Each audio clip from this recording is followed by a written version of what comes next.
Over the next half an hour, we'll take you through all that's been happening with respect to GST and all the top global stories that we're tracking. Well, the big GST reset is here. GST 2.0 was cleared by the GST Council after a marathon 10-hour meeting yesterday.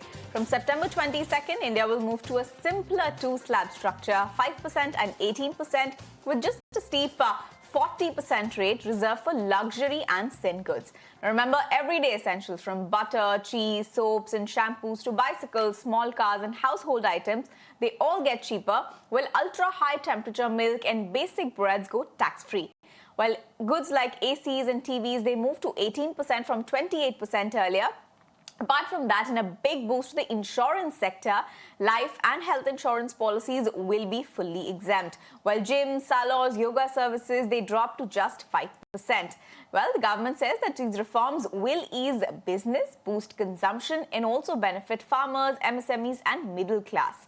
Now, the centre admits that it will lose revenue initially, nearly around 48,000 crore rupees, but it expects higher demand, better compliance and stronger growth to make up for it. Now, the Finance Minister Nirmala Sitharaman, who chaired the session, said that these changes go beyond just rate rationalization. From cement to small cars, soaps to life-saving drugs, sweeping cuts are aimed at easing the burden on the common man and boosting industry. Here's what the Finance Minister had to say. Let's listen in. This reform is not just on rationalizing rates.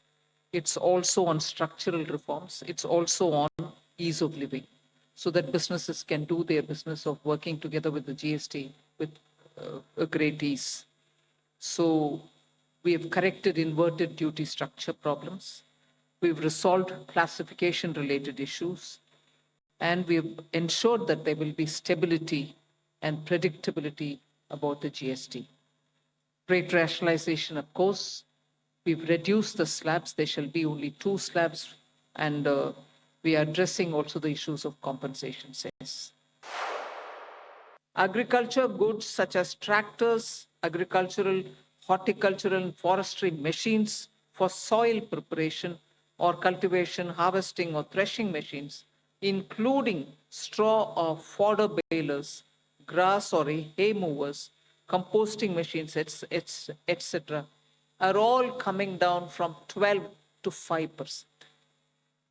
Reduction of GST from 12 to 5% on 12 specified biopesticides. Also from 12 to 5 is natural menthol. So किसान के लिए, उनके products के लिए जो वो उपयोग करते हैं, उन सब में it has come down. And well, my colleague Prakash has been tracking the developments very closely, bringing us multiple exclusive over the past few weeks. Let's have all of them, and they have been confirmed. Now he joins us with the roundup of all the major announcements that have been made. Take it away, Prakash. Finally, the GST Council has approved a two-rate structure under GST 5% and 18%. In fact, a proposal of scrapping 12% and 28% slab has also been cleared by the GST Council. A separate slab of 40% will be created for thin goods and high-end luxury items. In fact, all states have supported the centre's proposal, and there have been significant reduction in GST on various items. Items such as hair oil, toilet soap, toothpaste, shampoo have been brought under 5% slab. UST milk, paneer, Indian breads will have been placed under nil category. Bhujia, pasta, sauce, chocolate, butter will attract 5% GST. All TVs will now tax at 18% GST. Tractor, harvesting machines will attract 5% GST. Small cars to come under 18% from existing 28%. Items such as handicraft, marble, leather goods will attract 5% GST. Cement has been brought under 18% from existing 28%.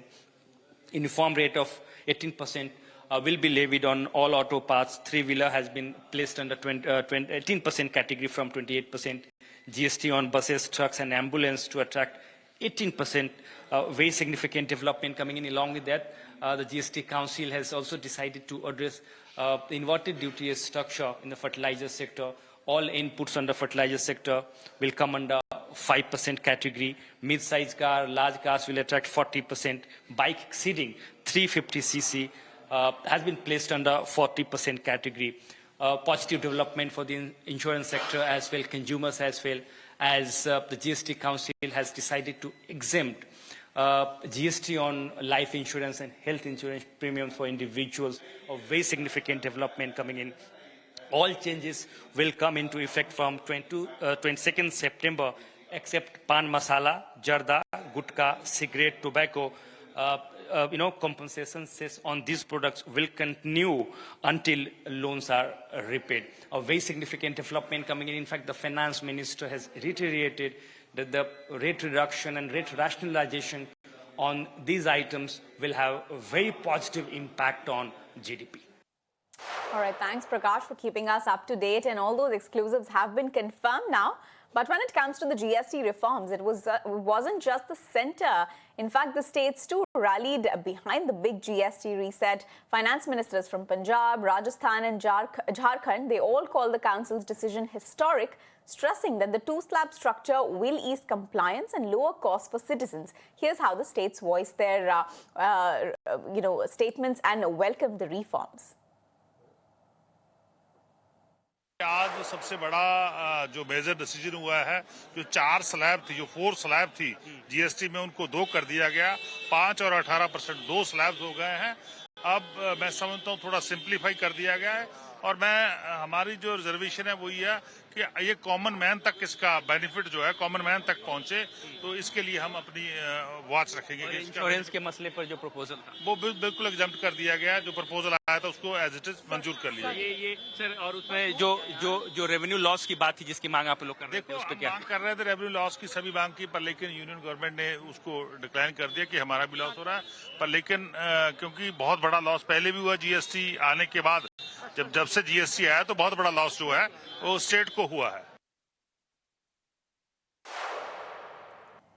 And well, amid concerns about the possible loss of 50,000 crore worth of Revenue Secretary Arvind Srivastava said that the revenue implications of the rationalization would be 48,000 crores. He further added that it would not be correct to term it as a revenue loss. Let's listen into what he says.